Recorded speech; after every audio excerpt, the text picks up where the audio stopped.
बिस्मिल्लाहिर्रहमानिर्रहीम, अस्सलाम वालेकुम। Welcome to quick review. और क्विक रिव्यू के अंदर आज जो हमारा टॉपिक है जी वो है services of Jinnah and two nations theory. जी हाँ, यानी आज हम बात करने लगे हैं कि जो कायदे आज़म हैं उनकी जो सर्विसेज रहीं पाकिस्तान के लिए या पाकिस्तान बनाने में जो उनकी एफर्ट्स रहीं वो क्या थी, और उसका टू नेशंस थ्योरी या पाकिस्तान से ही जो है वो क्या लिंक था। तो उसमें हम ये जो हमारे सामने जो टॉपिक्स नज़र आ रहे हैं इनको हम डिस्कस करते चलेंगे, और इन सब में हम देखेंगे कि कायदे आज़म का जो है वो क्या रोल रहा। तो चलिए स्टार्ट करते हैं और क्विकली जो है वो इसका रिव्यू लेते हैं। सबसे पहले अगर बात करें कायदे आज़म की अर्ली लाइफ के हवाले से, तो कायदे आज़म जो है वो 25 दिसंबर 1876 को जो है वो कराची में पैदा हुए, ठीक है, और 11 सितंबर 1948 को जो है वो इस दुनिया से रुखसत हो गए, ठीक है। वज़ीर मेंशन कराची में इनकी पैदाइश है। ये जो आपको सामने जो एक दिखाई दे रहा है घर जहाँ पे पाकिस्तान का झंडा भी मुंह के आगे मौजूद है, तो ये वज़ीर मेंशन है, ठीक है जी। यहाँ पे जो है वो कायदे आज़म की पैदाइश हुई।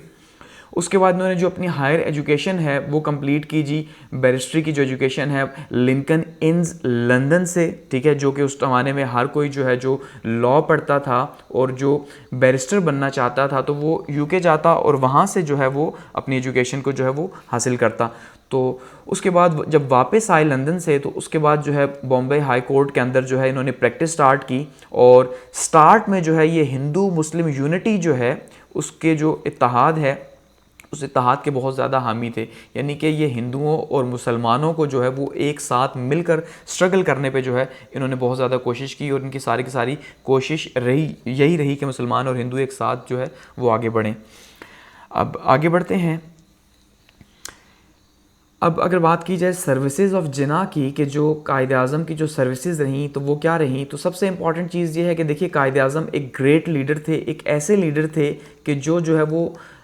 बहुत ही ज़माने के बाद जो है वो ऐसे लीडर्स पैदा होते हैं जैसे कायदे आज़म जो है वो लीडर थे, ठीक है। तो इसलिए इनकी जो लीडरशिप है वो बहुत ज़्यादा इंपॉर्टेंट रही पाकिस्तान के लिए, और ख़ास करके इंडो पाक के लिए भी जो है बहुत ज़्यादा इंपॉर्टेंट रही, क्योंकि ऐसा नहीं कि सिर्फ जो है इनकी सर्विसेज पाकिस्तान के लिए ही थी, कि अगर पाकिस्तान बना इनकी एफ़र्ट्स की वजह से तो उसका मतलब ये है कि इन्हीं की एफ़र्ट्स की वजह से या इनकी एफ़र्ट्स शामिल थी जिस वजह से जो है वो इंडिया को आज़ादी मिली ब्रिटिश राज से।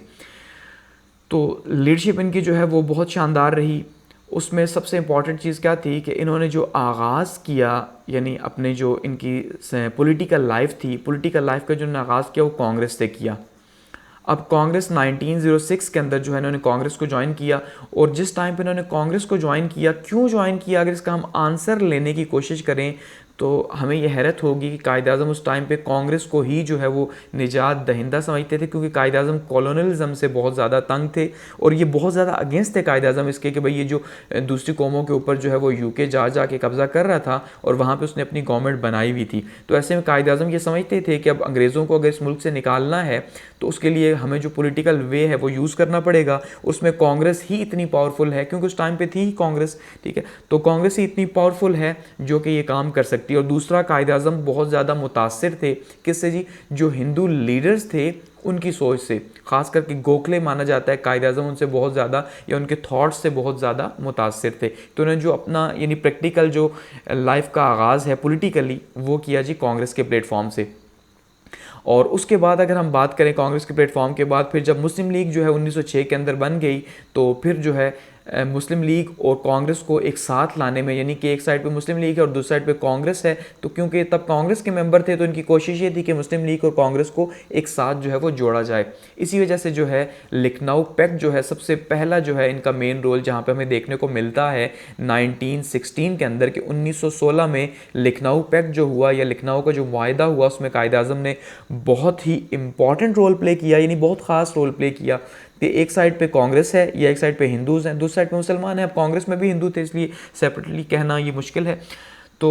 एक साइड पे कांग्रेस, दूसरी साइड पे मुस्लिम लीग, और कायदे आज़म जो हैं वो दोनों के ही मेंबर हैं, क्योंकि 1913 के अंदर जो है कायदे आज़म वो मुस्लिम लीग को भी ज्वाइन कर चुके थे। तो इन्होंने क्या किया, ब्रिज का जो है वो एक किरदार अदा किया कांग्रेस और मुस्लिम लीग के बीच में इनको साथ लाने के लिए, क्योंकि कायदे आज़म ये समझते थे कि हिंदुस्तान का जो फ्यूचर है वो इनके मुश्तरका स्ट्रगल के ऊपर ही बेस करता है। इसलिए कायदे आज़म ने लखनऊ पैक्ट में जो है बहुत इंपॉर्टेंट रोल प्ले किया। इसीलिए जो सरोजिनी नायडू थी उन्होंने कायदे आज़म को ambassador of Hindu Muslim unity जो है, हिंदू मुस्लिम इत्तेहाद का सफ़ीर जो है, इसका खिताब दिया था।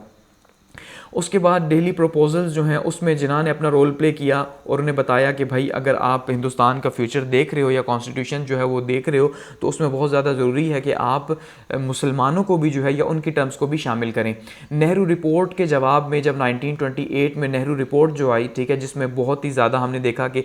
उन्होंने जितनी भी टर्म्स डाली थी वो मुसलमानों के अगेंस्ट थी, ठीक है, हालांकि मुसलमानों को सूट नहीं करती थी, तो उसके ऊपर कायदे आज़म ने अपना रद्द-ए-अमल दिया कि भाई हम नेहरू रिपोर्ट को तब एक्सेप्ट करेंगे जब आप ये पॉइंट्स उसमें शामिल करेंगे जो उन्होंने पॉइंट्स प्रपोज किए थे, जिसमें सबसे इंपॉर्टेंट क्या था कि मुसलमानों को 1/3 मेजॉरिटी जो है वो दी जाएगी। तो उसमें उसके जवाब में फिर हमने देखा कि 14 पॉइंट्स कायदे आज़म ने दिए, और ये जो कायदे आज़म के 1929 के अंदर 1929 के अंदर जो 14 पॉइंट्स थे ये बहुत ज़्यादा इंपॉर्टेंट थे, क्योंकि कायदे आज़म ने दो टोक ये कह दिया था कि भाई कोई भी फ्यूचर कॉन्स्टिट्यूशन जो है हिंदुस्तान के लिए अगर आप बनाएंगे तो उसमें अगर ये 14 पॉइंट्स शामिल नहीं होते तो मुसलमान या मुस्लिम लीग जो है वो उसे एक्सेप्ट नहीं करेगी।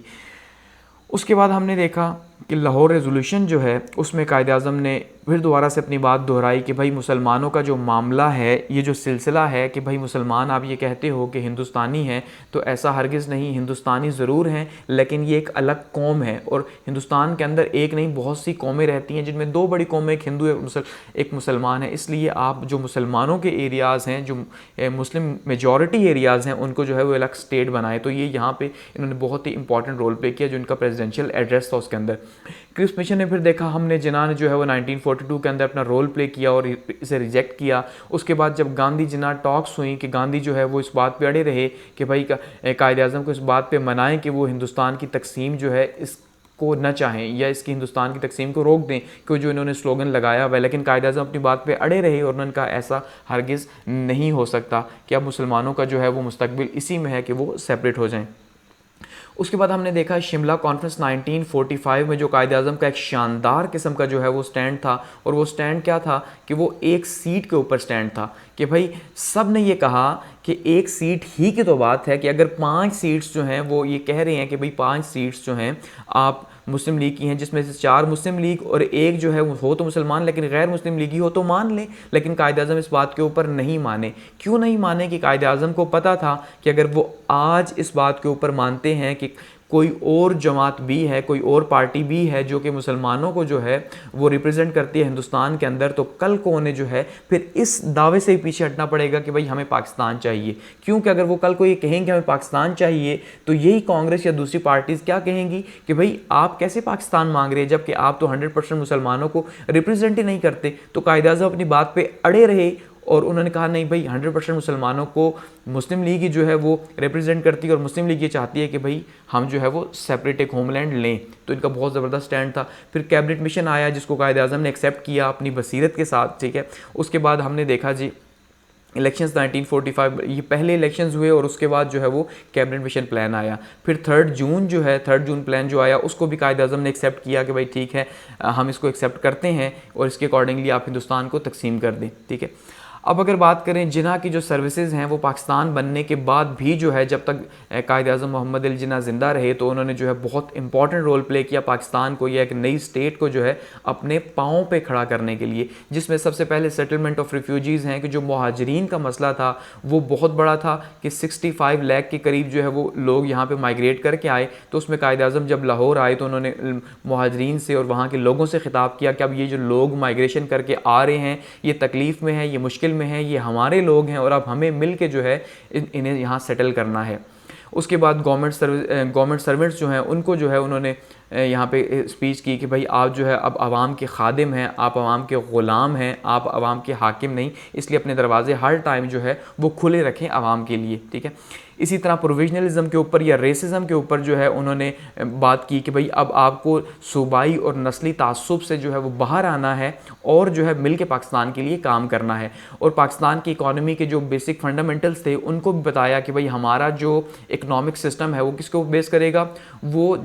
एक जस्ट सिस्टम होगा, यानी कि एक इंसाफ के ऊपर बेस करेगा, और वो वेस्टर्न सिस्टम से अलग होगा क्योंकि जो वेस्टर्न सिस्टम है वो हमें सूट नहीं करता। क्योंकि उनका जो सिस्टम है वो सूद के ऊपर, या जो सिस्टम है एक कैपिटलिज्म का, ठीक है, वो कैपिटलिज्म का सिस्टम जो है वो अब पाकिस्तान को सूट नहीं कर सकता कि जहां अमीर अमीर तर और गरीब गरीब तर। हमें एक ऐसा सोशल सिस्टम चाहिए जो सोसाइटी के लिए हो। इसीलिए फिर उन्होंने स्टेट बैंक जो है उसका भी जो है वो आगाज़ किया 1 जुलाई 1948 को, उसकी बुनियाद रखी। इसी तरह से स्टूडेंट्स के साथ जो है उन्होंने स्पीच की कि भाई अब आपने जो पाकिस्तान से पहले रोल प्ले किया था, स्टूडेंट्स को कहा कि तब आप तो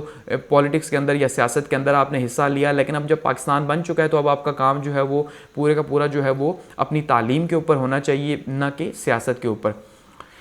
अगर लीडरशिप की बात करें तो देखिए कायद-ए-आज़म एक बहुत ही हार्ड वर्कर थे कि उन्होंने इतनी ज़्यादा जो है मेहनत की पाकिस्तान के लिए। 1940 में वो बीमार हुए, उन्हें टीबी हुई, लेकिन इसके बावजूद वो टीबी का जो है टीबी उस टाइम पे, आज भी देखिए इसका इलाज कितना ज़्यादा मुश्किल है, तो तब तो इसका इलाज था ही नहीं, फिर भी जो है उन्होंने ये बात छुपाई रखी और अगले 7 साल उन्होंने जो है वो अनथक मेहनत की, उसके नतीजे के तौर पर पाकिस्तान हासिल हुआ। टीम वर्क जो है उन्होंने किया, किस तरह से जो है पूरी की पूरी मुस्लिम लीग को लेके चले और किस तरह से स्टेप बाय स्टेप बिल्ड करते गए, ठीक है। कम्युनिकेशन कायद-ए-आज़म की अगर बात करें, कम्युनिकेशन स्किल्स की, कि किस तरह से उन्होंने गोरों को जो है उनकी ज़ुबान में समझाया कि भाई पाकिस्तान जो है बनना कितना ज़्यादा इंपॉर्टेंट है। और जो उनका स्लोगन है यूनिटी, फेथ एंड डिसिप्लिन, ठीक है, जिसको जो लिखा जाता है जगह जगह पे, लेकिन इसको फॉलो कहीं पे नहीं किया जाता। हर गवर्नमेंट ऑफिस के अंदर लिखा हुआ ज़रूर होता है, लेकिन उसे फॉलो नहीं किया जाता।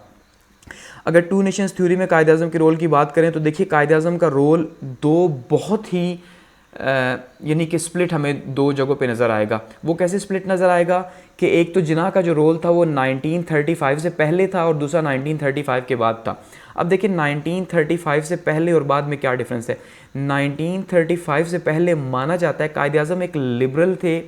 ठीक है, और अभी भी खैर बहुत से ये एक डिबेट लगी हुई है कि वो लिबरल थे या इस्लामी थे। तो उस टाइम पे जो उनका एक जो उनकी पॉलिटिक्स थी वो मुस्लिम लीग के गिर्द ज़रूर घूमती थी, लेकिन इस्लाम के गिर्द उस तरह से जो है वो नहीं घूमती थी। कि जब 1935 के बाद जो है कायद-ए-आज़म दोबारा से लंदन से वापस आए तो उनकी पॉलिटिक्स का रुख बदल चुका था। उन्होंने मुसलमानों को इस्लाम का स्लोगन दिया, मुस्लिम लीग को, कि भाई अब इस्लाम का स्लोगन ऐसा है या इस्लाम का नाम ऐसा है जिसके ऊपर मुसलमान जो है वो कट मरने को तैयार होंगे। क्योंकि स्टार्ट में कायद-ए-आज़म लिबरल थे, एक लिबरल थॉट के साथ वो मुस्लिम लीग को लेके चल रहे थे, लेकिन 1935 के बाद जो है, या खास करके 1940 के बाद देखें जब उन्होंने दो टोक मौक़िफ़ इख्तियार किया कि भाई मुसलमानों के लिए जो है वो क्या है, एक सेपरेट होमलैंड हमें चाहिए। इसीलिए कायद-ए-आज़म ने कहा था कि पाकिस्तान तो उसी दिन ही बन गया था जिस दिन जो है वो पहला हिंदू हिंदुस्तान के अंदर मुसलमान हुआ था। इसका क्या मतलब है? इसका मतलब जब 7वीं सेंचुरी के अंदर जो है वो यहाँ पे अरब ट्रेडर्स आते थे तो उस टाइम पे जो पहला शख्स हिंदुस्तान के अंदर मुसलमान हुआ था, तो इसका मतलब वो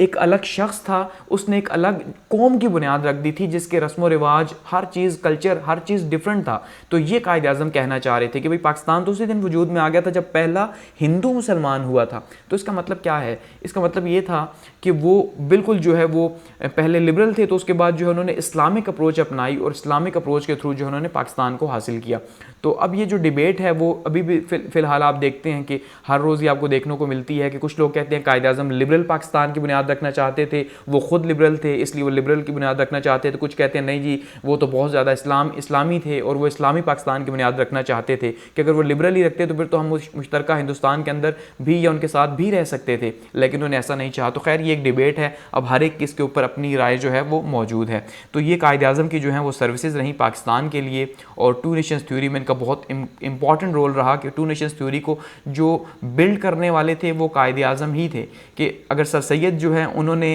टू नेशंस थ्योरी का एक जो है व्यू दिया था कि दो हिंदुस्तान के अंदर दो अलग कौमें हैं, तो कायद-ए-आज़म ने उसे बिल्ड किया और उसे हतमी शक्ल दी, और वो शक्ल क्या थी? वो पाकिस्तान की शक्ल थी। तो यहाँ पे इस टॉपिक को जो है वो एंड करते हैं।